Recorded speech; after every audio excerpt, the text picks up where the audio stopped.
Okay, let's dive right into this. Welcome to today's Explainer, where we're going to unpack a truly remarkable, honestly pretty emotional narrative.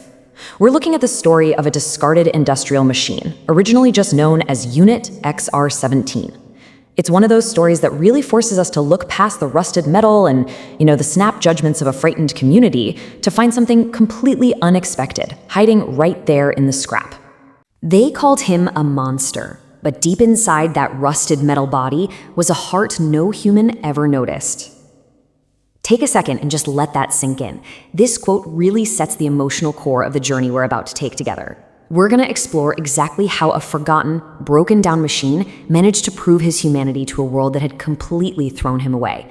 And, well, maybe what that teaches us about our own humanity too. Which brings us to Section 1, the Forgotten Junkyard Monster. Picture this. A wide, freezing, snowy junkyard sitting just on the outskirts of a small American town. It's absolutely packed with rusted cars, busted TVs, bent metal fences, the usual scrap.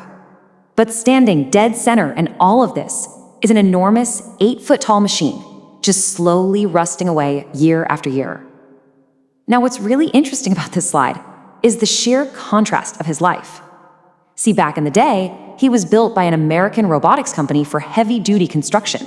He literally helped build bridges, factories, roads. He was smart, fast, and highly capable. But, as with most tech, newer, sleeker robots came along, and he was dumped, tossed out like trash. Now he's heavily damaged, his movements are super slow, and he's completely feared by the local town. And that fear, it manifested in some pretty incredible cruelty, especially, unfortunately, from the local kids. Every single morning, school buses would roll right past that junkyard. The children would smash their faces against the glass, screaming things like, "Look, the creepy robot!" Some of the bolder kids even threw rocks at him, letting them clang loudly against his rusted armor. But you know what the truly heartbreaking thing is? He never fought back, not once.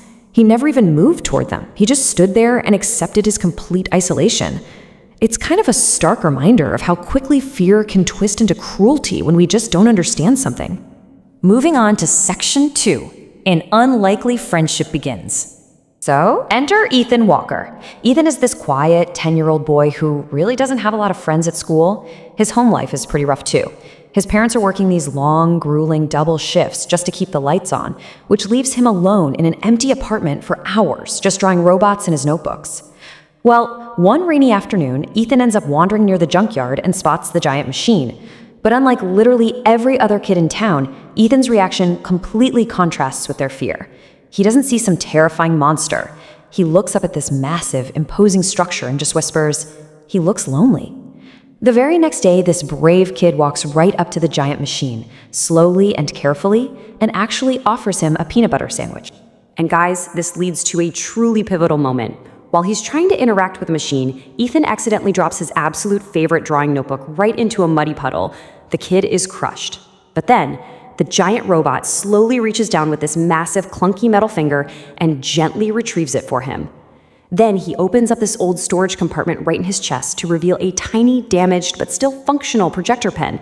He shines it onto a rusty metal wall and, boom, he projects a glowing smiley face. I mean, that one simple smiley face changes the whole game. Their friendship just blossoms beautifully every single afternoon. Ethan teaches him how to give high fives, and the robot uses pieces of scrap metal to draw these hilarious wonky cartoon cats. Ethan helps patch up the machine's loose wires, and in return, the robot acts like a bodyguard, protecting the boy from stray dogs. They just sit side by side watching the snowy sunsets. Ethan even gives him a real name, Rusty. The whole junkyard literally comes to life, and this machine who used to build massive cities finally has something so much more important. He has a true friend. But of course, nothing stays secret forever. Section 3, the town's growing fear. As you might expect in a tiny community, a local guy spots Ethan playing in the junkyard one evening, and man, the rumors spread like wildfire. At the next local school meeting, all that misguided fear just boils over. You've got parents shouting, "That machine is dangerous." They're demanding it be permanently locked away in a scrapyard. The panic reaches such a fever pitch that the local sheriff is officially dispatched down to the junkyard to intervene and pull Ethan away from the robot. And this brilliantly illustrates the massive divide between assumption and reality. On one hand, you have what the town assumed, this unpredictable, terrifying monster. But then, there's what the sheriff actually discovers. When he arrives on the scene, he shines his flashlight down around the robot's massive metal feet. And what does he find? Dozens of tiny drawings, little smiley faces, flowers, and cartoon animals, all carefully and gently fashioned out of scrap metal just for Ethan. The sheriff realizes in an instant that there is undeniable, gentle kindness inside this machine. When you finally look past the rusted exterior, the humanity is just right there, plain as day. Which brings us to the tipping point. Section 4, Search Through the Blizzard. So December arrives, and it brings with it this incredibly violent, blinding storm. For the first time ever, Ethan doesn't show up at the junkyard. Rusty waits and waits for hours as the snow literally piles up on his metallic shoulders. And then, the robot systems register an entirely unfamiliar emotion for a machine. Fear. Let's walk through this gripping search progression step by step. First, Rusty manages to intercept a police emergency radio broadcast. Ethan Walker is missing out in the blizzard. Second, without a single hesitation, Rusty roars his old freezing hydraulics to life and marches straight into the teeth of the violent storm. Third, while human police search teams are totally struggling to move in the snow, Rusty is out there scanning alleys and frozen sidewalks with his thermal sensors for 12 straight hours. 12 hours. His battery levels are dropping dangerously low, thick ice is completely encasing his rusted body, but he absolutely refuses to stop. And finally, step 4. He detects a faint heat signature. He finds Ethan freezing under the snow and immediately shields the boy using his own internal chest heater system. This leads us straight into Section 5, the ultimate sacrifice. Rusty gently lifts the unconscious boy into his massive arms and begins the nearly impossible journey back home. Core temperature failure, power loss imminent. Just listen to that. Imagine that system warning echoing inside the robot's head. The physical toll this rescue is taking on Rusty's critical battery is just devastating. His motor functions are actively failing, his optical vision is flickering in and out, but he just keeps taking step after agonizing step through the blizzard. He's literally using his own failing body to absorb the storm and protect the boy. And here we hit the emotional climax of our story. The massive, ice-covered machine finally reaches Ethan's apartment building. Neighbors are rushing out into the cold. Paramedics grab the barely alive boy from the robot's freezing locked-up arms. You can see steam just hissing and escaping from Rusty's damaged joints. And as he's being pulled away to safety, Ethan weakly opens his eyes and whispers to his friend, "Rusty." And then, system failure. Rusty's glowing blue eye flickers one final time before going completely dead dark. Having given literally every last drop of his power to save his best friend, the giant machine collapses silently right there into the snow. He shuts down completely. I mean, wow. It really begs the question, doesn't it? What actually makes us human? Is it strictly our biology, or is it our capacity to sacrifice everything for the people we love? Let's look at the aftermath in Section 6, Rebuilding a Metal Heart. So, news of what this incredible robot did spreads everywhere.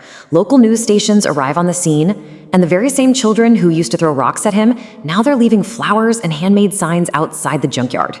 The whole town suddenly wakes up and realizes that the abandoned monster they were so terrified of was actually a hero all along. Let's trace the timeline here and see how this builds. Months later, as the brutal winter finally ends, Ethan starts visiting the junkyard every weekend, lugging tools and scrap parts, absolutely determined to save his friend. Shortly after that, Ethan's dad and the local sheriff, the same guy who investigated him, step in to help. In the following weeks, local mechanics and literally dozens of townspeople start volunteering. They're all working together to rebuild the machine piece by piece, wire by wire. Finally, on a warm spring evening, Ethan steps up and connects the final power cable. At first, there is just this heavy, tear-jerking silence. Nothing happens. You think it didn't work, but then a soft blue light reappears. Rusty's main eye opens up, and right onto the junkyard wall, the machine slowly, perfectly projects his signature glowing smiley face. He is back.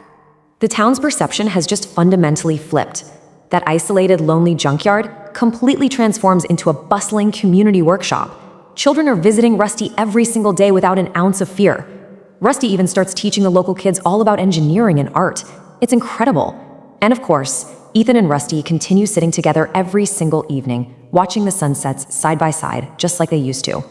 This beautiful, unbreakable new bond between humanity and technology has totally been forged. So, the crucial point is this. Even machines can have hearts. Kindness, loyalty, love, they clearly aren't just exclusive to biological beings made of flesh and blood. It leaves us with a pretty profound thought to take away. If a rusted, discarded machine can demonstrate the absolute very best of humanity, how much more compassion should we be showing to one another every single day? Thank you so much for joining me for this explainer, and I will catch you on the next one.